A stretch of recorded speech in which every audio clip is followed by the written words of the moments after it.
नमस्कार, welcome to accurate yoga. तो दोस्तों, जैसा कि आप सभी विद्यार्थियों को पता है, हमारा यूजीसी नेट 4 सितंबर 2024 को जो एग्जाम हुआ था योग विषय में, उसका रिजल्ट आ चुका है। आशा करता हूं आपने अपना अपना रिजल्ट सभी ने देख लिया होगा। इसे यूजीसी ने जून 2024 वाला जो साइकिल था उसके अंतर्गत इसकी कट ऑफ इन्होंने दे दी है कैटेगरी वाइज, अलग अलग कैटेगरी के अनुसार। यूजीसी हर एक सब्जेक्ट का कोड अलग अलग रखती होती है, तो योग का जो कोड है वो 100 है, ये याद रखिए। अब अनरिजर्व बोले तो जनरल कैटेगरी की अगर हम बात करें सबसे पहले, तो जेआरएफ की अगर हम बात करते हैं सबसे पहले जेआरएफ, तो जेआरएफ 222 नंबर जिसके थे या 222 प्लस जिसके थे, उन्हीं का जेआरएफ हुआ है। यानी कि 111 क्वेश्चन, हर एक क्वेश्चन जो है 2 नंबर का होता है। 111 क्वेश्चन पर कट ऑफ लगी है जनरल कैटेगरी में जेआरएफ लिए। ये अब तक की आज तक जितने भी एग्जाम हुए उनमें सबसे हाईएस्ट अगर कट ऑफ कभी गई है तो वो इस एग्जाम की गई है। तो 222 नंबर जिसके आए या उससे ज्यादा आए, वही जनरल कैटेगरी में जेआरएफ का हकदार है। केवल और केवल 10 कैंडिडेट ऐसे पाए गए जो जेआरएफ लिया जनरल कैटेगरी में। इसके साथ में ही अगर हम देखें तो असिस्टेंट प्रोफेसर बोले तो जिसको हम ओनली नेट बोलते हैं, उसमें कितने हुए? 194 बोले तो 97 क्वेश्चन जिसके ठीक थे वो नेट क्वालिफाई कर गया। ये कट ऑफ लगभग एवरेज यही रहती होती है, 95-6 के आसपास रहती है। इस बार 97 पर आ गया। ये भी और अदर्स के मुकाबले देखा जाए तो ज्यादा है। इसी के साथ में इस बार एक अदर कैटेगरी बनाई गई है पीएचडी के नाम से। पहले क्या होता था कि जब भी आपको गवर्नमेंट इंस्टीट्यूट्स में पीएचडी के लिए अप्लाई करना था तो आपका पीएचडी के लिए एंट्रेंस अलग अलग होता था।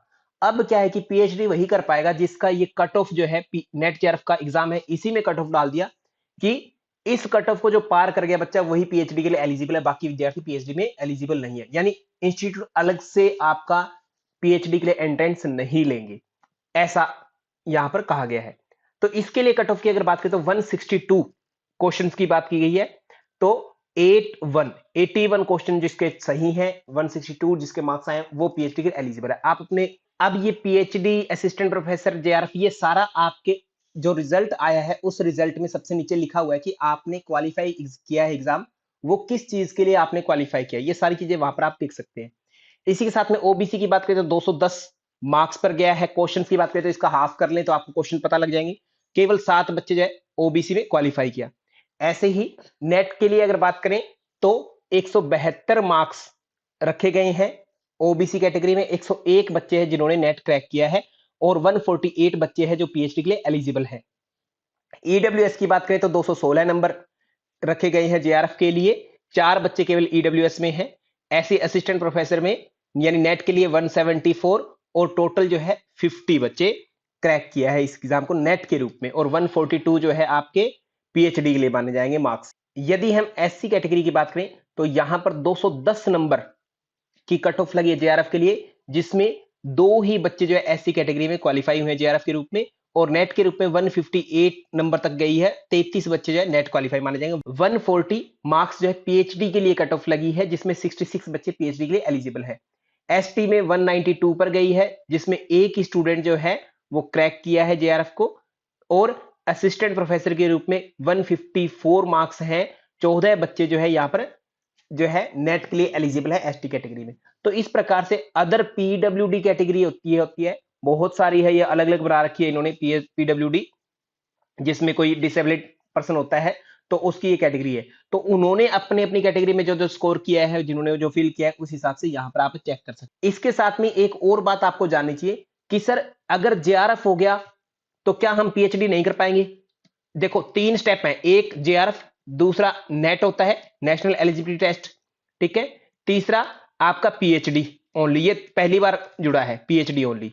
यदि आपके जो एडमिट कार्ड आपने फिल किया था उसमें लिखा हुआ था कि मैंने जेआरएफ के लिए अप्लाई किया, बट आपने जब रिजल्ट देखा है तो उसमें लिखा हुआ है कि एलिजिबल फॉर पीएचडी ओनली, यानी क्वालिफाई किया पीएचडी के लिए, तो ओनली पीएचडी ही कर पाएंगे आप, यानी सबसे लोअर लेवल पर।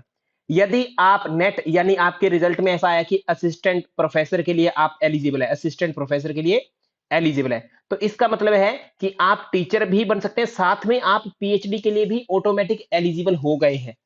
यदि आपके एग्जाम में लिखा है कि आप जेआरएफ कर गए हैं, जेआरएफ क्वालिफाई हुए हैं, तो इसका मतलब है कि आप नेट असिस्टेंट प्रोफेसर के लिए भी एलिजिबल हैं और पीएचडी के लिए भी एलिजिबल है। यानी कि जो जितना बड़ा लेवल अचीव कर गया उसके अंदर बाकी लेवल अपने आप आ जाएंगे।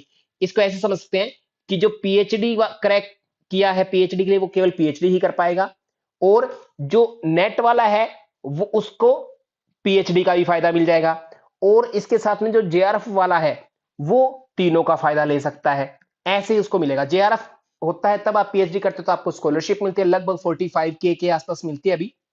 नेट के बेस पर आप पीएचडी करेंगे तो आपको कोई भी स्कॉलरशिप नहीं मिलती, और पीएचडी ओनली उस पे भी आपको कोई स्कॉलरशिप नहीं मिलती है। यदि आपके रिजल्ट में ओनली पीएचडी के लिए एलिजिबल लिखा आया है तो इसका मतलब ये है कि आप टीचिंग के लिए एलिजिबल नहीं है, ओनली फॉर पीएचडी एलिजिबल है, ये ध्यान देना। नेट लिखा है तो आप पीएचडी के लिए जरूर एलिजिबल है, जेआरएफ है तो भी आप पीएचडी के लिए एलिजिबल है, और टीचिंग के लिए भी साथ में एलिजिबल हो सकते हैं। तो यहां पर ये आपको कट ऑफ आशा करता हूं समझ में आई होगी। तो इस प्रकार आपको जेआरएफ, नेट और पीएचडी इन तीनों में अंतर क्लियर होना चाहिए। बहुत सारे विद्यार्थी बार-बार क्वेश्चन पूछ रहे थे, इसलिए मैंने आपको छोटा सा एक कट ऑफ के साथ में एक छोटी सी इंफॉर्मेशन दे दी है। यदि आपका नेट और जेआरएफ हुआ है तो आपको बहुत-बहुत शुभकामनाएं। इवन कि पीएचडी के लिए भी क्वालिफाई किया तो भी आपको शुभकामनाएं, क्योंकि बहुत सारे विद्यार्थी उतना भी नहीं कर पाए हैं, बिल्कुल जीरो स्कोर आया है। तो सभी को शुभकामनाएं हैं। अगर कुछ कमी रह गई है तो आगे प्रयास कीजिए।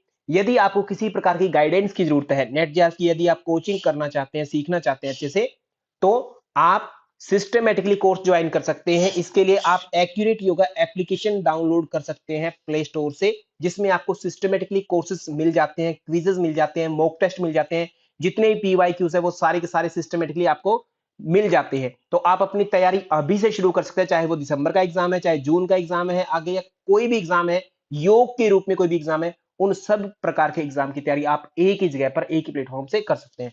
सो थैंक यू टू ऑल, धन्यवाद आप सभी का, थैंक यू सो मच।